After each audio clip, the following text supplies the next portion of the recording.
Hi everyone, this is Stephanie for IVA, the Institute for Vocal Advancement. Welcome to our Health and Wellness series for voice teachers.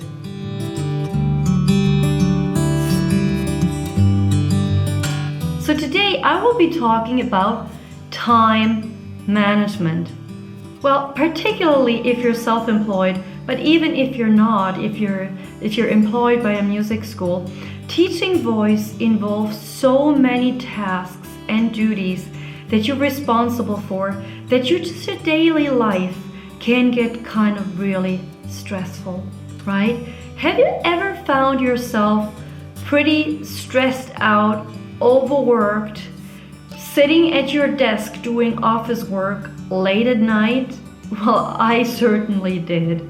And while there's times during the year that are just more stressful and more busy than others, in general, we need to make sure, in order to stay healthy and to stay well, that we're not cutting the time for ourselves too short. And that can easily happen with our busy jobs and with all the responsibilities. So we need time for sports, we need time to do our own music, we need time for our families, we need time for our hobbies. And if that time is cut short, we're not the most happy people in the world, I guess. So what can you do? If you haven't done so yet, firstly, I want to recommend to you to actually create a weekly schedule where you put everything into it that you need to do during a week in general, meaning put your teaching hours into it, schedule office work hours for yourself. Even though those are kind of more flexible, it gets dangerous, especially once it's already later at night. You still need to answer emails and need to get things done. Not ideal. Schedule the time that you need into your weekly planner. And then also make sure that you schedule your personal time, your workout time, your time for doing music. Whatever is important to you, schedule it. And then try to stick with it. Try to stick with it. There's always exceptions or unforeseen things that mess up the schedule. But try to stick with it just in order to make sure that your personal time is not cut too short. It is important. Then secondly, not only the weekly planner, but make sure that ahead of time you are planning days off where you're not teaching, no option, where you're taking care of things that are important to you, whether it is catching up with office work, whether it is finally sleeping the whole day, whether it is like just having a mental break, just going to the gym for half a day, going to the sauna and just taking care of yourself, going shopping, things like this.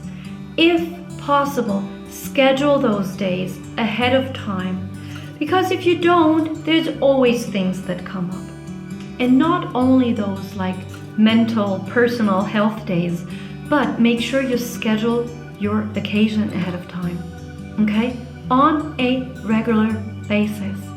Not only do we need vacation on a regular basis just to become ourselves again, lower our stress level, really make sure that we stay healthy, right? But only the joy of looking forward to a planned vacation, I promise you, only that joy is making you feel better, and it will make you able to cope with stress better. Okay, so consider that, please. And last but not least, take time, plan time for your own personal development as a singer and as a voice teacher. So important, because not only will make that development you a happier person, but it will make you a better teacher. Your students will get even more out of it, and you will be even more satisfied with what you can give to your clients. Okay, you might want to consider checking out what the Institute for Vocal Advancement has to offer to teachers in terms of development. But not only that, the Institute for Vocal Advancement offers a huge community of amazing internationally located teachers that are continuously exchanging ideas and education, and it's just a wonderful, supportive community that you can be part of if you decide to do so. We would be happy to hear from you. Okay, I hope you enjoyed this series for health and well-being for voice teachers. Please keep in touch, watch this space for more series about things that interest you as a voice teacher, for content that is just important to you and that we have available for you. And just stay in touch, okay? We want you to be well, and we want you to be your best in your job and in life in general, okay? All the best to you. I'll talk to you soon. Bye-bye.